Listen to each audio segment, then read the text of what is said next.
अस्सलाम वालेकुम, मैं हूँ शाहजेब खानजादा। हुकूमत और कलदम तहरीक लब्बैक में क्या मुआहदा हुआ, तफसीलात 4 दिन बाद भी सामने नहीं आई हैं। खुद हुकूमती वज़रा मुआहदे से लाइल्म हैं, जबकि वज़ीर आज़म ने आज भी अपनी तकरीर में कलदम तहरीक लब्बैक के मामले पर कोई बात नहीं की। यानी हुकूमत और कलदम TLP के मुआहदे पर हुकूमती सफ़ों में मुकम्मल खामोशी है, मगर दूसरी तरफ मुआहदे पर अमल दरामद भी तेज़ी से जारी है। आज इस मामले पर सबसे अहम पेशरफ्त ये सामने आई है कि पंजाब काबीना ने कलदम तहरीक लब्बैक से कलदम का लफ्ज़ हटाने यानी पाबंदी हटाने की समरी मंजूर कर ली है। ज़राए के मुताबिक पंजाब हुकूमत के services and general administration department की तरफ से भेजी गई सर्कुलेशन समरी को 18 वज़रा की हिमायत दरकार थी और वज़रा की मतलूबा तादाद ने कलदम तहरीक लब्बैक से कलदम का लफ्ज़ हटाने की मंजूरी दे दी है। पंजाब हुकूमत अब वफाक से कलदम तहरीक लब्बैक से कलदम का लफ्ज़ हटाने यानी पाबंदी हटाने की सिफारिश करेगी। यानी पंजाब हुकूमत तेज़ी से आगे बढ़ रही है कि जितनी जल्दी हो सके कलदम तहरीक लब्बैक से पाबंदी हटाई जाए। दूसरी तरफ कलदम तहरीक लब्बैक के कारकुनान की रिहाई का सिलसिला भी तेज़ी से जारी है। आज भी पंजाब की मुख्तलिफ जेलों से कलदम जमात के मजीद 289 कारकुनों को रिहा कर दिया गया और मजमूई तौर पर अब तक कलदम TLP के 2000 से ज़ायद कारकुनान रिहा किया जा चुके हैं। यानी 4 दिन गुजरने के बाद मुआहदे की तफसीलात तो सामने नहीं आई हैं, मगर मुआहदे पर तेज़ी से अमल दरामद जारी है। और अहम बात यह है कि कलदम तहरीक लब्बैक से हुकूमत ने जब खुफिया मुआहदा किया था तो तब से वफाकी वज़ीर दाखिला शेख रशीद सियासी मंजरनामे से गायब हो गए थे, इस मामले पर बिल्कुल बात नहीं कर रहे थे। जबकि आज जब वो मीडिया से बात कर रहे थे तो उनसे कलदम तहरीक लब्बैक से मुतालिक सवाल हुआ, जिस पर उनका कहना था कि मुझे नहीं पता किससे किसके क्या मामला तय पाए हैं, मुझे सिर्फ यह पता है कि इमरान खान 5 साल पूरे करेंगे। साद रिजवी की जब मुझसे बात हुई थी तो वो फ्रांसीसी सिफारत खाने के मामले पर कायम थे। एक साहब ने बड़े काबिल एहतराम हैं, कराची की बहुत बड़ी मजहबी कराची से शख्सियत हैं। मेरे साथ जब साद रिजवी साहब की बातचीत हुई उसमें वो कायम थे फ्रेंच एम्बेसी पे और उनको इस चीज़ पे कायल किया गया कि हम इसको असम्बली में लाएंगे। मैंने ये दस्तखत किए, मैं इस पे कायम हूँ। बाकी जो मसले 2 वज़ीर मुकर्रर हो गए वो आपको जवाब देंगे। मुझे ये नहीं पता किसके किससे मामला तय पा गए। मुझे ये पता है कि इमरान खान साहब 5 साल पूरे करेंगे। वज़ीर दाखिला शेख रशीद मुफ्ती मुनीबुर रहमान की तरफ इशारा करके बता रहे थे, मगर हुकूमत और कलदम तहरीक लब्बैक के दरमियान मुज़ाकरात के मरकज़ी किरदार मुफ्ती मुनीबुर रहमान ने मुआहदे के बाद दावा किया था कि फ्रांसीसी सफ़ीर को मुल्क बदर करने से मुताल्लिक हुकूमती वज़रा तहरीक लब्बैक से मंसूब जो दावा कर रहे थे वो सरासर झूठ था।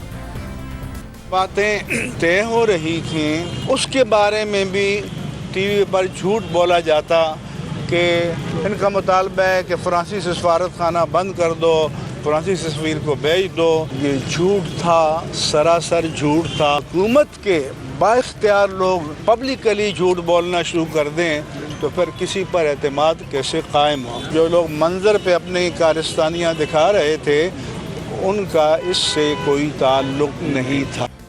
जब यही मामला हमने मुआहदे पर अमल दरामद कराने के लिए कायम की गई स्टीयरिंग कमेटी के सरबराह अली मोहम्मद खान के सामने रखा तो उनका कहना था कि तहरीक लब्बैक इस मुतालबे से पीछे नहीं हटी है, बल्कि ये तय पाया है कि फ्रांसीसी सफ़ीर को मुल्क बदर करने से मुतालिक मामला पार्लियामेंट में हल होने दें। मुफ्ती मुनीबुर रहमान ने कहा कि उनकी तो इस दफ़ा फ्रांसीसी सफ़ीर को निकालने की शर्त ही नहीं थी। झूठ बोल रहे थे जो वज़रा ये बात कर रहे थे। अब ये बात ज़ाहिर है फवाद चौधरी साहब भी कर रहे थे, ये बात शेख रशीद अहमद साहब भी कह रहे थे और मुफ्ती मुनीब कह रहे हैं कि वो फसाद को हवा दे रहे थे। ये बात दुरुस्त है कि उनकी वाकई शर्त नहीं थी। आप लड़ाई कराना चाहते हैं? मैं बिल्कुल लड़ाई नहीं कराना चाहता। मैं देखना चाहता हूँ रियासत और हुकूमत खड़ी कहाँ है। एक हफ्ते पहले एक बात करते हैं, दूसरे हफ्ते दूसरी बात करते हैं। सवाल के जवाब दे दूं, फ्रांस वाला वो बड़ा अहम है। जी जी, वो बड़ा अहम है। बिल्कुल। कुछ लोग कह रहे हैं कि तहरीक लब्बैक फ्रांस वाले मामले से पीछे हट की फलाना हो गया, पीछे नहीं हटी। उन्होंने ये बात की है कि जो पार्लियामान में मामला गया है तो पार्लियामान में उसे हल होने दें और उसके सिलसिले में जनाब स्पीकर साहब ने कल लेटर्स भी लिखे हैं अपोजिशन के जो पार्टी हेड्स हैं कि वो उस कमेटी के लिए अपने मेंबरान के नाम दे दें, तो वो मामला पार्लियामान में हल होगा। इतना ही मैं इस पर बात करूंगा। अगर पार्लियामेंट ने फैसला किया कि फ्रांसीसी सफ़ीर को नहीं निकालना है तो तहरीक लब्बैक फिर तो नहीं आ जाएगी। वो तो वक्त साबित करेगा। वो पार्लियामेंट के फैसले को उन्होंने कहा है वो तस्लीम करेंगे, तो वो तो बात वहाँ पे ख़त्म हो गई। इस इंटरव्यू के दौरान जब हमने अली मोहम्मद खान से सवाल किया कि क्या इस मुआहदे का वज़ीर आज़म को इल्म है और क्या 7 दिन में साद रिजवी को रिहा कर दिया जाएगा, तो सुनिए उनको क्या कहना था। कल को कोई वज़ीर आके ये ना कह रहा हो कि नहीं बात कर रहा कि अली मोहम्मद खान ने और शाह महमूद कुरैशी ने खुद जाके कर लिया था, वज़ीर आज़म को पता ही नहीं था मुआहदे का। वज़ीर आज़म को इस मुआहदे का पता था ना, उनकी मर्जी से हुआ है ना, और उन्हें तो कम से कम पता है ना क्या मुआहदा हुआ है। नहीं, ये शाहजेब भाई ये पाकिस्तान की रियासत है, हुकूमत पाकिस्तान है, जियो न्यूज़ नहीं है। उमर साहब अगर जियो न्यूज़ नहीं है तो अप्रैल वाला मुआहिदा जियो न्यूज़ ने नहीं किया था, इसी हुकूमत पाकिस्तान ने किया था और फैसल लाउडर ने आके कहा कि वज़ीर आज़म को पता नहीं था। और पिछली जो मंगल का फैसला है वो जियो न्यूज़ ने नहीं किया था, इसी काबीना ने किया था कि अस्करियत पसंद है और इस मंगल को बदल गया। वाकई जियो न्यूज़ नहीं है, मेरा नहीं ख्याल जियो में इतनी जल्दी फैसले बदलते हैं जितना आपकी हुकूमत के बदलते हैं। बातें की, मैं मुस्कुराता रहा, मैं भी आपसे मुस्कुरा के बात कर रहा हूँ, हमको नजर आ रही है।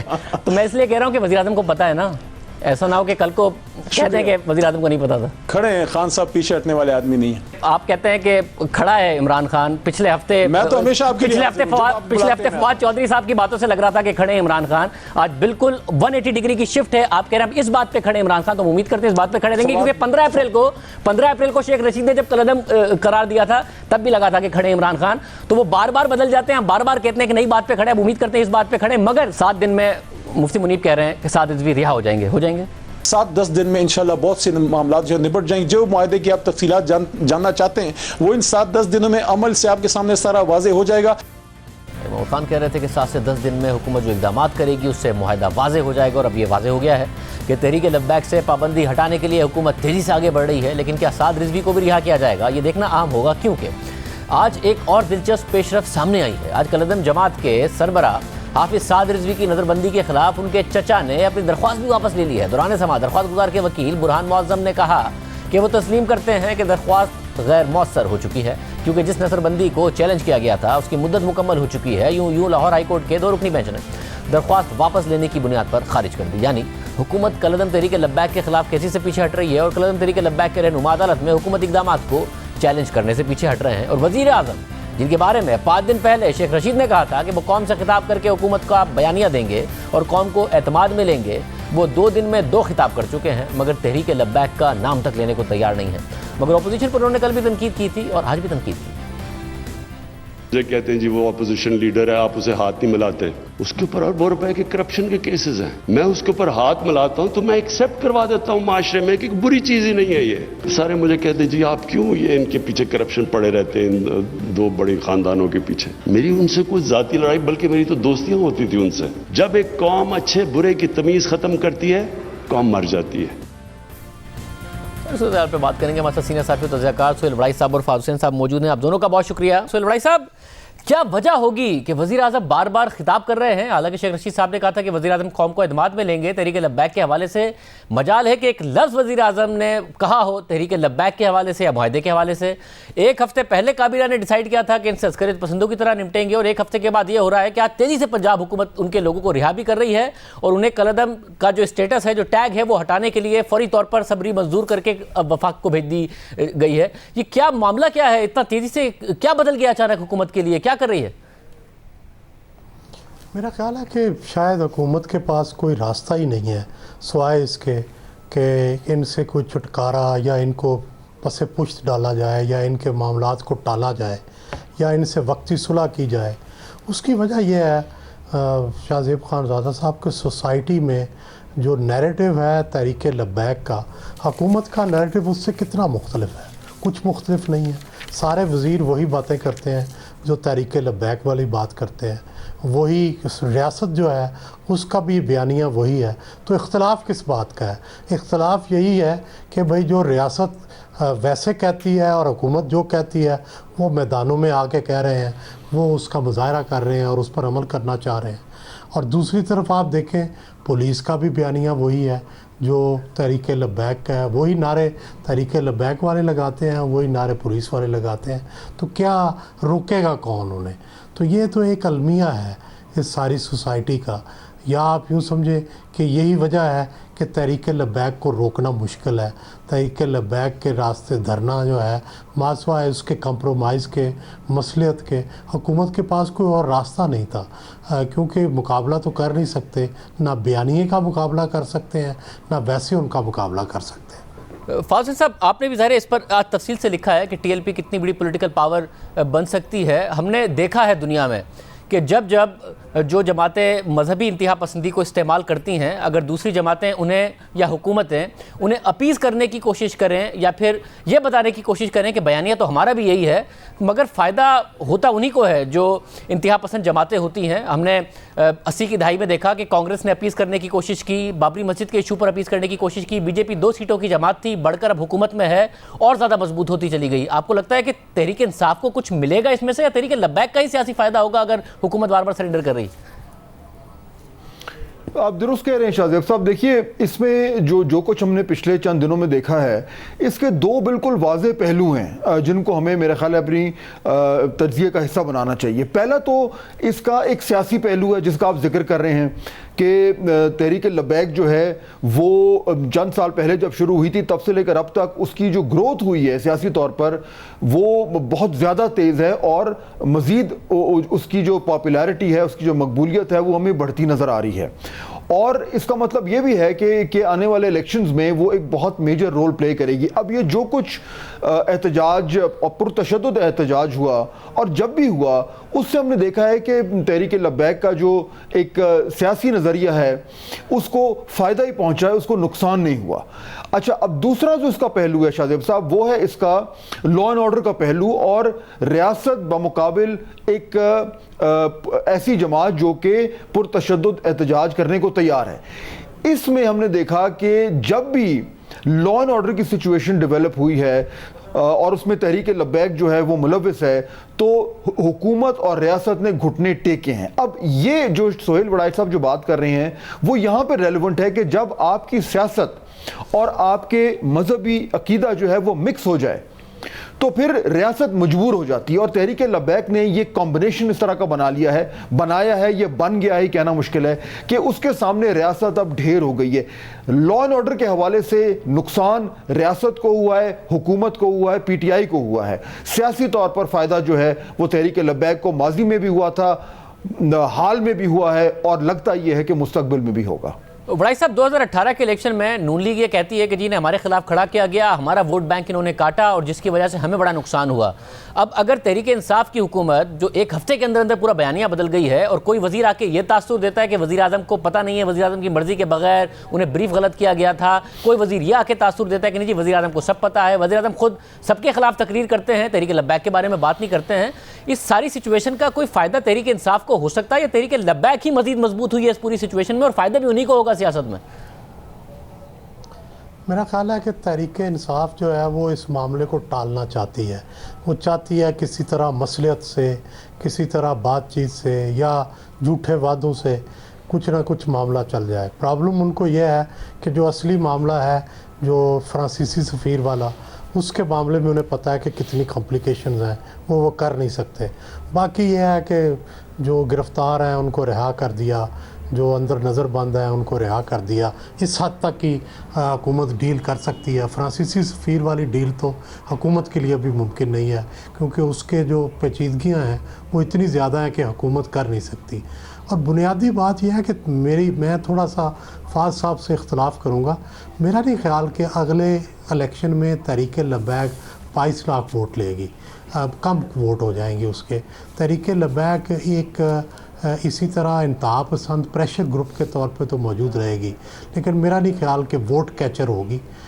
ये एक प्रेशर ग्रुप रहेगी और प्रेशर ग्रुप के तौर पे बड़ी ताकतवर रहेगी क्योंकि उन्होंने अपने मसल्स टेस्ट किए हैं और हर दफ़ा वो जीते हैं और उन्हें इस चीज़ का ज़ाहिर तजर्बा हो चुका है कि किस तरह से रियासत के घुटने जो हैं टेके जा सकते हैं। और फाजिल साहब, ये प्राइम मिनिस्टर जो हैं, ज़ाहिर है एक हफ्ते पहले अगर काबीना फैसला करती है, क्या वज़ीर आज़म की मर्ज़ी से हुआ है जो कुछ हुआ या वज़ीर आज़म कुछ और चाहते थे, हो कुछ और गया है? क्योंकि वो ख़ुद तो खामोश हैं, एक वज़ीर एक बात करता है, दूसरा वज़ीर दूसरी बात करता है। देखिए, जो कुछ शवाहिद हमारे सामने इस वक्त मौजूद हैं उनसे तो मेरे ख्याल में ये अखज़ करना गलत ना होगा कि जो वज़ीर आज़म करना चाह रहे थे वो ऐसा नहीं हुआ है। काबीना में पहले हमने देखा कि शेख रशीद साहब मंजर आम पर आए और उन्होंने कहा कि मुज़ाकरात होंगे और वो सिलसिला कुछ आगे बढ़ा, लेकिन फिर हमें अंदाज़ा ये हुआ कि हुकूमत के अंदर जो है वो एक इख्तलाफ राय है और वो इख्तलाफ राय मेरे ख्याल में उस काबीना की मीटिंग में मंजर आम पे आया, जिसमें वज़ीर आज़म साहब ने फिर ये कहा कि हम बिल्कुल किसी भी तरीके से लचक नहीं दिखाएंगे और किसी भी जमात को या ग्रोह को ये इख्तियार नहीं देंगे कि वो रियासत को ब्लैकमेल करे। उसके बाद फवाद चौधरी साहब ने वो प्रेस कॉन्फ्रेंस में ये बात वाज़ेह कर दी थी कि हुकूमत जो है अब एक टफ लाइन ले रही है। तो बज़ाहिर तो ये लगता है कि प्राइम मिनिस्टर साहब बिल्कुल क्लियर थे उस काबीना की मीटिंग में कि एक टफ लाइन लेनी है और रियासत की जो रिट है उसको जो है वो सबसे ज़्यादा तरजीह देनी है। लेकिन उसके बाद मामला जो है वो कुछ गड़बड़ होना शुरू हुआ और उसकी वजह ये है शाहजेब साहब कि जब आपने रियासत की रिट को इन्फोर्स करना है तो आपने किस चीज़ से करना है? आपके पास पुलिस है, पुलिस तब तक फेल हो चुकी थी, चुनांचे जब रियासत की रिट को इन्फोर्स करने का वक्त आया जो कि वज़ीर आज़म ने कहा तो फिर उन्हें मजबूरन रेंजर्स को बुलाना पड़ा। और रेंजर्स हालांकि रिपोर्ट तो इंटीरियर मिनिस्ट्री को करते हैं लेकिन बाकायदा उनकी क़यादत जो है वो हाजिर सर्विस फौजी करते हैं। तो बाद में ये भी सुनने में आया कि जो इस्टेब्लिशमेंट है उसका ये मौक़िफ़ था कि हमें फ़ोर्स इस्तेमाल नहीं करनी चाहिए और फिर आखिर में हमने वही देखा कि फ़ोर्स इस्तेमाल नहीं हुई और बिल आखिर जो वज़ीर आज़म करना चाह रहे थे वो ऐसा नहीं हुआ, मजबूरन उसको लगता यूँ है कि उन्हें उसको एक्सेप्ट करना पड़ा। भाई साहब, फिर इस सारे के सारे सिनेरियो में आगे बढ़ते हुए ज़ाहिर वज़ीर आज़म की हुकूमत पर अब जितने भी सर्वे हों इल्ज़ाम लग रहा है 98% के अवाम महंगाई से परेशान हैं, कॉन्फिडेंस लूज़ कर रहे हैं कि वज़ीर आज़म जब वादा करते हैं कि हालात ठीक हो जाएंगे उनके वादों में कॉन्फिडेंस ज़्यादा से ज़्यादा अवाम अब लूज़ कर रहे हैं। जो सर्वेज आ रहे हैं इसमें वज़ीर आज़म एक पैकेज अनाउंस करते हैं, फिर कहते हैं कि हालात बेहतर हो जाएंगे, 2.25 साल रह गए हैं। आपको लगता है हुकूमत ग्राउंड गेन कर पाएगी? एक तो ये वाक़या हो गया, उसके बाद महंगाई है, उसके ऊपर पैकेज है, या फिर हुकूमत के लिए मुश्किलात ही हैं? मेरा ख़्याल है कि हुकूमत को कोई किसी तरफ से मुझे अच्छी सेंस आती हुई नज़र नहीं आती। कोई ठंडी हवा के झोंके नज़र नहीं आते, फ्रेश हवा के झोंके नज़र नहीं आते। रीज़न बीइंग ये है कि जो सबसे बड़ी स्ट्रेंथ थी हुकूमत की वो इस्टेब्लिशमेंट की सपोर्ट थी और उसके बारे में तासुर, हकीकत पता नहीं क्या है लेकिन तासुर ये फैला है कि वो इस्टेब्लिशमेंट की सपोर्ट उस तरह से हासिल नहीं रही। जब वो हासिल नहीं रही तो अगले इलेक्शन में वैसे ही आपको पता होगा कि हमें सबको पता है कि अगले इलेक्शन में नून लीग को लाजमन इस्टेब्लिशमेंट जो है वो उनसे मुज़ाकरात भी करेगी और चाहेगी कि वो शफाफ इलेक्शन समझकर इलेक्शन में हिस्सा लें और ज़ाहिर है इसके लिए उन्हें यकीन दहानी भी कराए ली, उन्हें गारंटी भी देगी सब सियासी जमातों को। तो उस वक़्त जो तहरीक इंसाफ की ग्रिप है इस्टेब्लिशमेंट के साथ और दूसरी हुकूमत के ऊपर ये और कमज़ोर हो जाएगी और फिर साथ महंगाई है, बैड गवर्नेंस है, ये सारा कुछ मिलकर जो है ऐसा लगता है कि तहरीक इंसाफ के लिए मुश्किल दिन आ रहे हैं। कोई अच्छे दिन जो थे उसके गुजर गए। फाज़िल हुसैन साहब, डिलीवरी का टाइम है 2.25 साल या फिर फायर फाइटिंग ही का टाइम है 2.25 साल जो कि मुश्किलात से भरा होगा? मेरे ख्याल में ये कहना गलत नहीं होगा कि फायर फाइटिंग का ही वक्त है और उसके साथ साथ एक पेचीदगी और भी है शाहजेब साहब, वो ये कि पिछले चंद दिनों से अगर आप देखें तो वज़ीर आज़म साहब जब भी मंजर आम पे आते हैं, कोई पब्लिक बात करते हैं, आज भी उन्होंने एक फोरम से गुफ्तगू की, तो वो जो बातें कर रहे हैं उनका और जो इस वक्त पाकिस्तान के सबसे बड़े इशूज़ हैं जिनको आवाम का सामना है उसके दरमियान एक डिस्कनेक्ट नज़र आ रहा है। अब ये बात तो मानी नहीं जा सकती कि वज़ीर आज़म साहब को मालूम नहीं है कि इस वक्त असल इश्यूज़ क्या हैं, लेकिन वो ये फैसला कर रहे हैं कि उन्होंने उन पर बात नहीं करनी और वो दीगर मामलात पे बात कर रहे हैं। वो मामलात भी ठीक है, इंपॉर्टेंट है, लेकिन उनका ताल्लुक ना तो महंगाई से है, ना तो इकोनॉमिक जो मसाइल हैं उनसे है, ना सिविल मिलिट्री रिलेशंस का जो मसला है ना उससे है, ना उनकी गवर्नेंस से है और ना ही TLP से है। तो ये जो एक डिस्कनेक्ट हमें नज़र आ रहा है, इससे लगता यूं है कि हुकूमत जो है वो उस तरीके से अब आवाम से भी कम्युनिकेट नहीं कर पा रही जैसा कि उसको करना चाहिए। तो जहां पे आपने फायर फाइटिंग का जिक्र किया, मेरे ख्याल में फायर फाइटिंग में आपको कुछ कारकर्दगी भी दिखानी होती है और साथ लोगों को ये तासुर भी देना होता है कि आप जेन्युइनली उन मामलात को हल करने की कोशिश भी कर रहे हैं और आपके पास अहलियत भी है। लेकिन ये जो कम्युनिकेशन डिस्कनेक्ट है, इससे लगता यूं है कि वो फायर फाइटिंग करने में भी उनको बहुत ज़्यादा मुश्किलात का सामना करना पड़ेगा। हुक्मरानी, गवर्नेंस और डिलीवरी तो दूर की बात है। और सुहेल भाई साहब, कल भी तकरीर की उन्होंने और फिर आखिर में कह दिया कि अगर ये दरख्वास्त कर दी कि दो ख़ानदान अपनी दौलत वापस ले आएँ तो मैं महंगाई आधी कर दूंगा। आज भी उन्होंने तकरीर करते करते कहा कि मैं अगर इनसे हाथ मिला लूँ तो जो नैरेटिव है उनका उसके अगेंस्ट ये सारी की सारी मामला होगा क्योंकि इन्होंने करप्शन की है। आपको लगता है अब इन बातों में वो वज़न रह गया है जो पहले था, या वो वज़न नहीं रह गया है उनके वोटर सपोर्टर की नज़र में जो पहले था 3.25 साल बाद? मेरा ख्याल है अब तो ये मजाक लगती हैं और सवाए तानाबाजी के इनकी अहमियत जो है एक सॉलिड पॉलिटिकल जो नैरेटिव था वो नहीं रहा। ये एक सवाए इनिएंडो के या एक क्रिटिसिज्म के एक नारा रह गया है जिसके अंदर कोई स्ट्रेंथ नहीं है। फाउसन साहब, आपका क्या ख्याल है?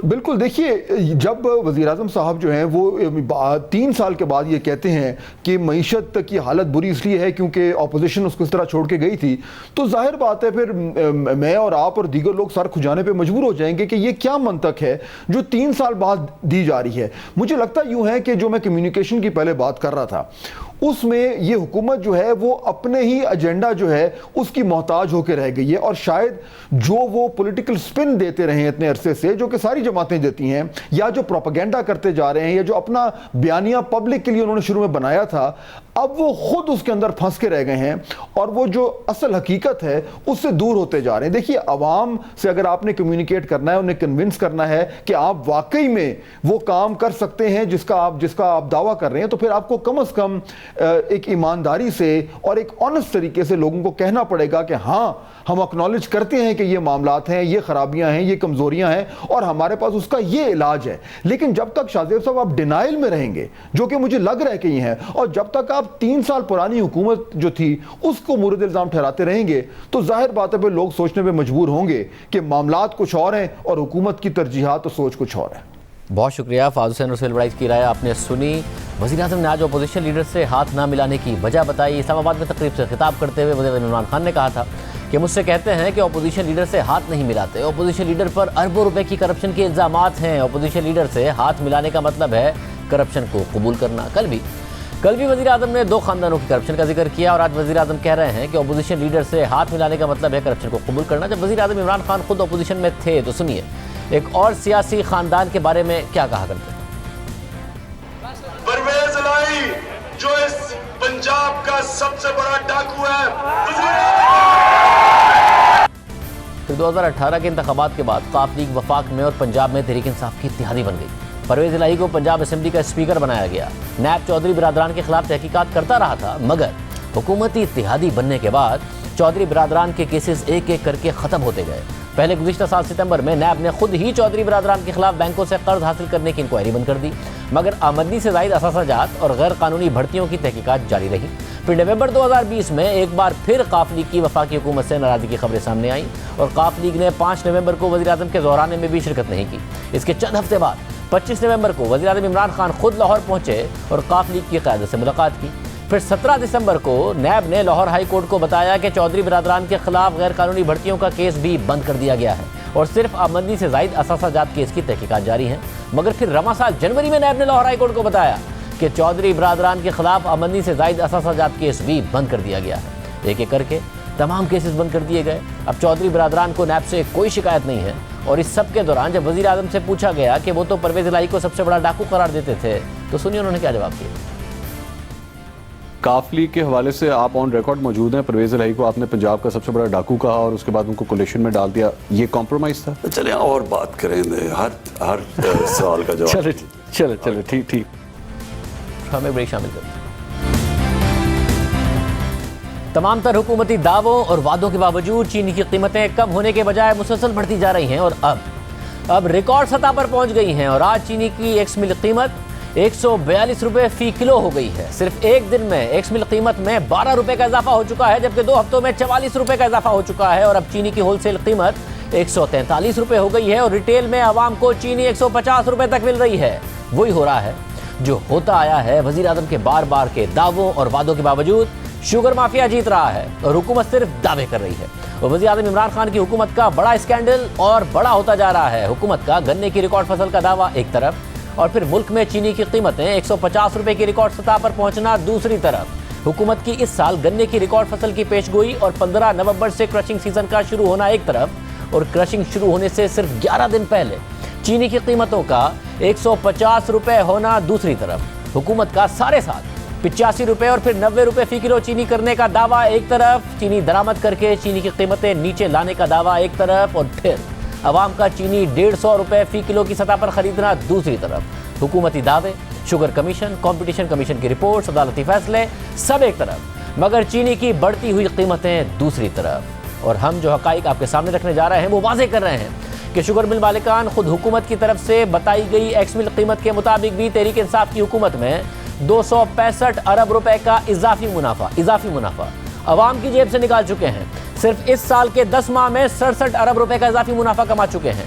हुकूमत दावा करती है कि किसान को फायदा हो रहा है, मगर हम आपको दिखाते हैं कि कैसे 265 अरब रुपए का इजाफी मुनाफा सिर्फ तहरीक इंसाफ के दौर में शुगर मिल मालिकान को पहुंचाया गया है। हम आपके सामने हकाइक रखते हैं। हुकूमत ने गुज़िश्ता साल 200 रुपए फी मन की गन्ने की सपोर्ट प्राइस रखी थी।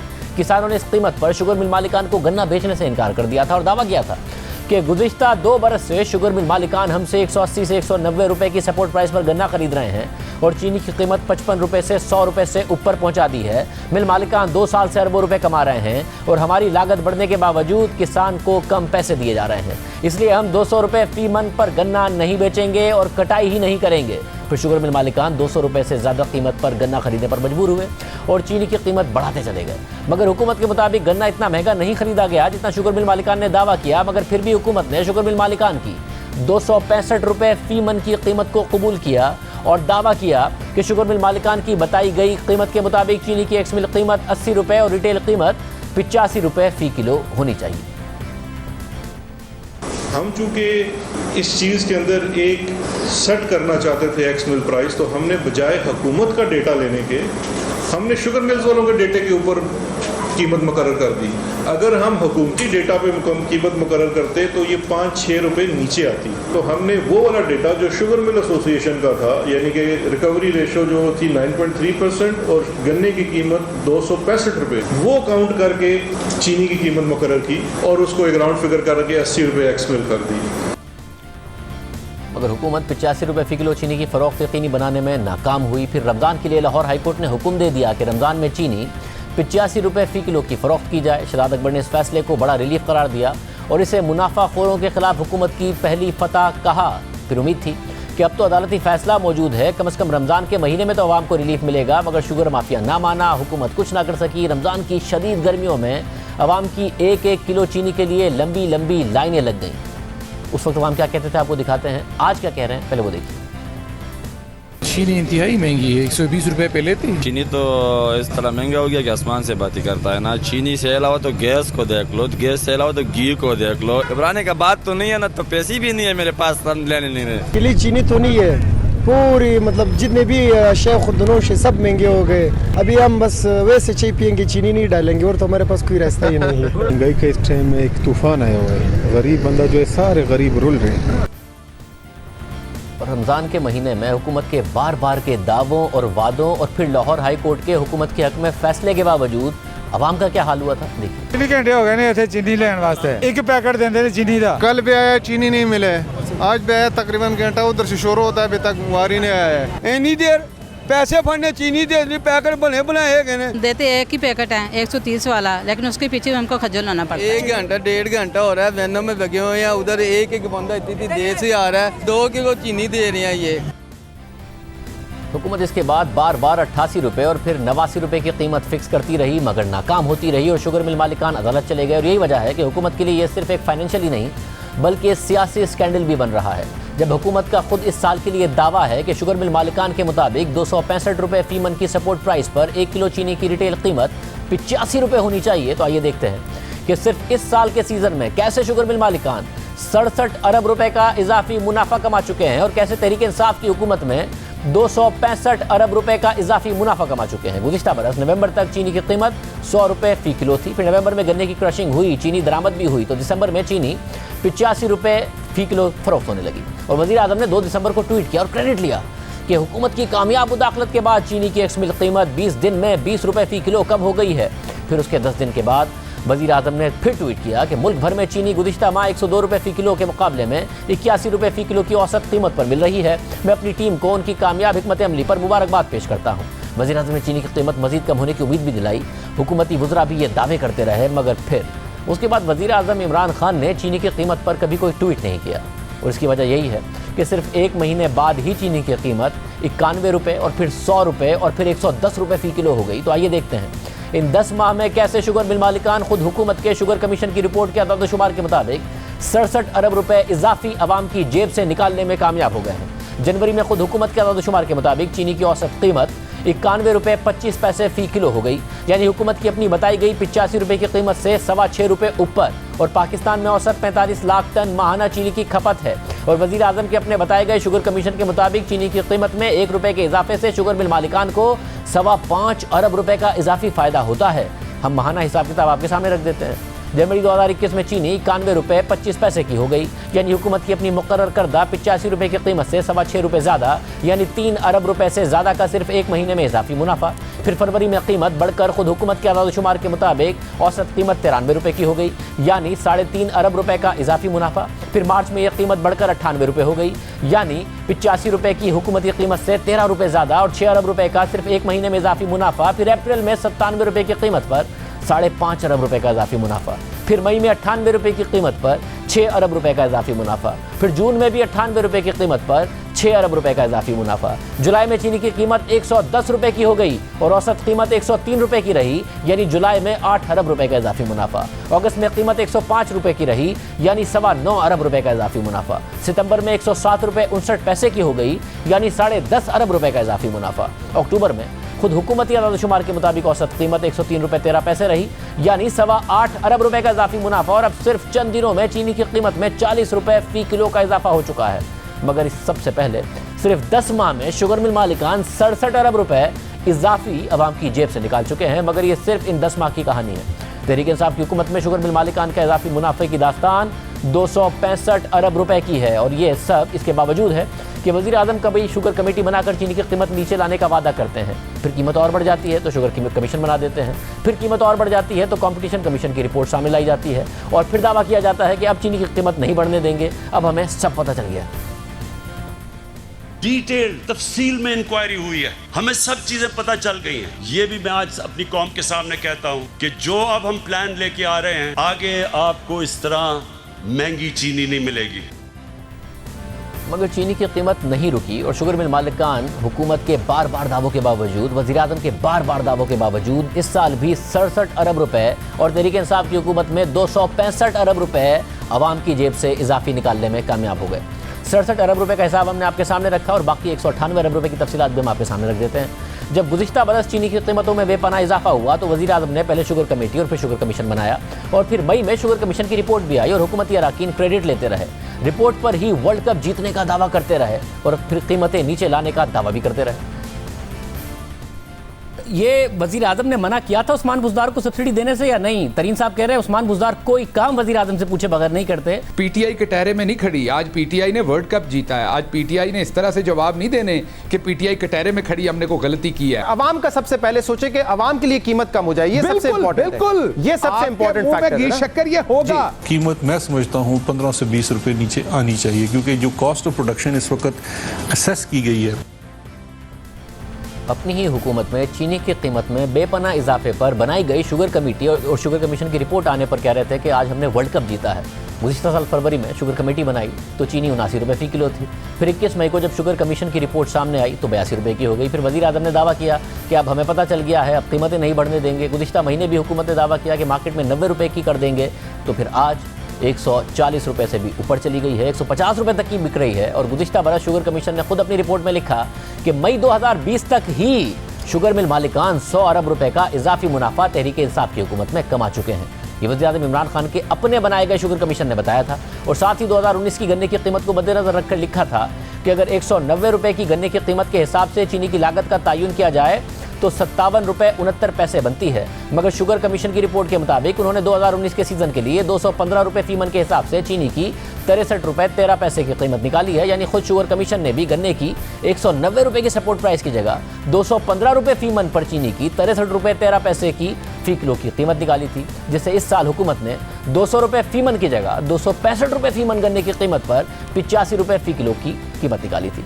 मगर ना उस वक्त 63 रुपये 13 पैसे पर शुगर मिल मालिकान ने चीनी बेची और ना ही हुकूमत आज 85 रुपये फ़ी किलो को यकीनी बना पाई, 90 रुपये फ़ी किलो भी यकीनी ना बना पाई। मई में शुगर कमीशन की रिपोर्ट आने के बाद जून 2020 के महीने में चीनी की कीमत 90 रुपये फ़ी किलो थी, तो शुगर मिल मालिकान को 13 अरब रुपये का मजीद फ़ायदा पहुंचा। जुलाई 2020 में चीनी की कीमत 97 रुपये फ़ी किलो हुई, तो शुगर मिल मालिकान को 16 अरब रुपये का मजीद फ़ायदा पहुंचा। अगस्त 2020 में चीनी की कीमत 100 रुपये फ़ी किलो हो गई, तो शुगर मिल मालिकान को 17 अरब रुपये का इजाफी फ़ायदा हुआ। जबकि सितंबर 2020 में चीनी की कीमत 100 रुपये रही, तो उस महीने भी शुगर मिल मालिकान को 17 अरब रुपये का इजाफी फ़ायदा हुआ। और अक्टूबर 2020 में चीनी की कीमत 100 रुपये फ़ी किलो रही, तो शुगर मिल मालिकान को 17 अरब रुपये का इजाफी फ़ायदा पहुंच चुका था। नवंबर 2020 में चीनी की कीमत 99 रुपये रही और 15 अरब रुपये का इजाफी फ़ायदा हुआ। यानी मई 2020 में शुगर कमीशन की रिपोर्ट आने तक शुगर मिल मालिकान को 100 अरब रुपये का फ़ायदा पहुंच चुका था, जो वज़ीर आज़म के शुगर कमीशन ने अपनी रिपोर्ट में खुद लिखा था। फिर मई से नवंबर 2020 तक 95 अरब रुपये का इजाफी फ़ायदा हुआ। फिर चीनी की बरामद पर पंजाब हुकूमत ने 3 अरब की सब्सिडी का और ऐलान कर दिया। हुकूमत शुगर मिलर्स से महंगी चीनी खरीदती रही। शुगर मिल मालिकान को यूटिलिटी स्टोर से भी सब्सिडी की मद में मजीद अरबों रुपए का फ़ायदा पहुंचाया गया। यानी सब्सिडी का ऐलान आवाम के लिए किया गया, मगर उसमें से भी अरबों रुपए गुज़िश्ता साल शुगर मिल मालिकान की जेब में डाल दिए गए। और हम ये हुकूमत के इल्म में भी लाए और शवाहिद रखे, तो वज़ीर आज़म के मुशीर बराए एहतसाब और दाखिला शहजाद अकबर ने यह बात तस्लीम की और इंक्वायरी की यकीन दहानी कराई। इस हुकूमत का एक बहुत बड़ा स्कैंडल बन सकता है कि अरबों रुपए की सब्सिडी वज़ीर आज़म कह रहे हैं अवाम को जा रही है, जा वो शुगर मिल मालिकान को रही है। बिल्कुल शाहज़ेब, मैं आपके साथ एग्री करता हूँ। ये मैं समझता हूँ ना सिर्फ ज्यादती है बल्कि बदमाशी भी है। कम आमदन वाले और गरीब लोग खरीदारी करते हैं, उनके लिए हुकूमत की तरफ से एक्स्ट्रा सब्सिडी मिली, तो वो जो इनडायरेक्ट सब्सिडी थी वो भी मिल मालिकान ने, और इसमें टोटल फेलियर था। लोग दाल चावल आटा चीनी से ज्यादा खाते हैं, तेल चीनी से ज्यादा खरीदते हैं, मगर इतनी बड़ी सब्सिडी और इतने बड़े टेंडर यूटिलिटी स्टोर ने चीनी के किए हैं, बाकी दूसरी चीजों के नहीं किए। तो ये सब्सिडी शुगर मिल मालिकान के लिए थी, आवाम के लिए थी? वज़ीर आज़म ने सीधा आपके पास एक वाज़े तौर के ऊपर सबूत आ गया है कार्टेलाइजेशन का, तो उनसे रिकवरीज भी इंशाल्लाह होंगी, जो कि वो टैक्स पेयर का पैसा वापस जमा हो सकेगा। मगर फिर कुछ नहीं हुआ और पहले की तहकीकात तो क्या होती। फिर जून में हुकूमत ने मजीद इजाफी शुगर मिल मालिकान की जेब में 40 करोड़ रुपए डाल दिए। हमने शहजाद अकबर साहब से पूछा तो वो लाइम थे। ये नहीं कर सकती हुकूमत कि यूटिलिटी स्टोर 90 रुपए की खरीदे, उसे खुद 100 रुपए की पड़े और आप रिटेलर और होलसेलर पर छापे मार रहे हो कि सस्ती बेचो। वो कैसे सस्ती बेचेगा? देखिए, मेरे इल्म में नहीं है यूटिलिटी स्टोर ने किस प्रोसेस के तहत 90 रुपए में चीनी खरीदी है, लेकिन ऑफ कोर्स जब एक दफा एक्स मिल प्राइस मुकर्रर हो जाती है तो फिर उसी प्राइस के ऊपर ही चीनी खरीदी जाएगी। तहरीक इंसाफ ने हुकूमत में आने के बाद से मुसलसल चीनी का मसला मिसमैनेज किया है, जिससे शुगर मिल मालिकान को फ़ायदा पहुंचाया गया है। पहले साल में चीनी बरामद करने का फैसला किया, फिर लोकल मार्केट में कीमतें बढ़ गई, चीनी कम हो गई तो सस्ती चीनी बरामद की और महंगी चीनी दरामद कर ली। वज़ीर आज़म इमरान खान जब शुगर माफिया की बात करते हैं तो आसिफ अली जरदारी और नवाज शरीफ खानदान की शुगर मिल्स का जिक्र करते हैं। चीनी बनाने वाले जो शुगर मिल्स हैं वो थोड़े से लोग हैं और ज्यादातर वो सबसे ताकतवर लोग हैं। शरीफ खानदान की भी शुगर मिल्स हैं और जरदारी की भी शुगर मिल्स हैं। मगर खुद वज़ीर आज़म इमरान खान की बनाई गई शुगर कमेटी की रिपोर्ट में लिखा है कि तहरीक इंसाफ के दौर में दी गई सब्सिडी से सबसे ज़्यादा फ़ायदा हुकूमती अराकीन की शुगर मिल्स को हुआ। जहांगीर तरीन की शुगर मिल्स को सब्सिडी का 22% मिला, खुसरो बख्तियार ख़ानदान की शुगर मिल्स को सब्सिडी का 18% मिला। हता कि नून लीग के दौर में जब सब्सिडी दी गई तो भी इन दोनों की शुगर मिल्स फ़ायदा उठाती रहीं। नून लीग के दौर में जहांगीर तरीन और खुसरो बख्तियार के ख़ानदान की शुगर मिल्स को कुल सब्सिडी का 28% मिला, जबकि शरीफ खानदान की शुगर मिल्स को 5.9% और आसिफ जरदारी के दोस्त अनवर मजीद की ओमनी ग्रुप को 3.6% हिस्सा मिला। यानी नून लीग के दौर में भी सबसे ज़्यादा हिस्सा तहरीक इंसाफ के रहनुमाओं का था। और जब तहरीक इंसाफ की हुकूमत आई तो पंजाब हुकूमत की 3 अरब रुपए की सब्सिडी में से जहांगीर तरीन और खुसरो बख्तियार के खानदान को 40% हिस्सा मिला। ना शरीफों को कुछ मिला और ना ही आसिफ जरदारी के दोस्तों को कुछ मिला, और ये सब खुद वज़ीर आज़म की अपनी बनाई गई शुगर कमेटी की रिपोर्ट ने बताया। फिर इसी शुगर कमेटी ने अपनी रिपोर्ट में यह भी बताया कि वो शुगर मिलर्स जिन्होंने तहरीक इंसाफ की पंजाब हुकूमत से ज़्यादा सब्सिडी हासिल की, उनका पंजाब हुकूमत की फैसला साजी पर सियासी असर व रसूख था और उन्होंने कम से कम वक्त में ज़्यादा से ज़्यादा फ़ायदा हासिल करने की कोशिश की। अब सबसे ज़्यादा सब्सिडी तो जहांगीर तरीन और खुसरो बख्तियार के ख़ानदान की शुगर मिल्स ने हासिल की। और फिर वज़ीर आज़म इमरान खान ने यह भी तस्लीम किया कि शुगर मिलर्स ने सब्सिडी के लिए दबाव डाला था। चीनी एक्सपोर्ट की, अब ये भी सुन रहे हैं, चीनी एक्सपोर्ट करें, लेकिन क्योंकि पाकिस्तान की चीनी की कीमत ज़्यादा है और बाहर चीनी कम है, इसलिए हमें पैसे रिबेट दें चीनी एक्सपोर्ट करने के लिए। तो हमने पहले मना कर दिया कि हम नहीं रिबेट देते। उसके बाद उन्होंने कहा जी हमारे पास तो चीनी पड़ी हुई है, तो हम तो फिर किसानों का गन्ना नहीं लेंगे। तो एकदम हम नई हमारी गवर्नमेंट आई थी, तो इसका मतलब किसान सड़कों पे होगा और वो बेचारा गरीब किसान बेचारा उसका गन्ना नहीं बिकेगा। सारा साल उसने मेहनत की है, तो हमें मजबूरी, हमने सोचा किसानों का सोच के हमने रिबेट दे दी। इधर रिबेट दे रहे हैं हम, यानी एक्सपोर्ट करने के लिए, उधर चीनी की कीमतें ऊपर जानी शुरू हो गई। इंक्वायरी तो इसलिए हुई।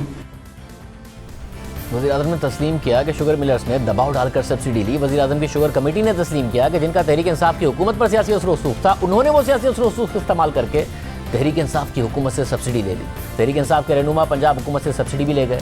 मार्केट में चीनी की कीमत भी उस वक्त 110 रुपये की हो गई, मगर हुकूमत ने कुछ नहीं किया। हालांकि उनकी अपनी शुगर कमेटी की रिपोर्ट के मुताबिक मुल्क में चीनी की पैदावार और सब्सिडी का सबसे बड़ा हिस्सा तहरीक इंसाफ के रहनुमाओं के पास है और अब चीनी 150 रुपये की हो गई है। जब से तहरीक इंसाफ हुकूमत में आई है, चीनी की कीमतों में मुसलसल इजाफा हो रहा है। 2013 में जब नून लीग की हुकूमत आई तो उस वक्त चीनी की कीमत 54 रुपये 15 पैसे थी और मई 2018 में जब नून लीग की हुकूमत ख़त्म हुई तो उस वक्त फ़ी किलो चीनी की कीमत 52 रुपये 68 पैसे थी और अब चीनी 150 रुपये फ़ी किलो तक फ़रोख्त हो रही है। और ये ख़ुद हुकूमत के अपने जारी करदा अदादुशुमार बता रहे हैं। हमने इस हवाले से बात करने के लिए शहजाद अकबर साहब को और खुसरो बख्तियार साहब को दावत दी, मगर उन्होंने जवाब ही नहीं दिया। इरा दीजिए। अल्लाह हाफ़िज़।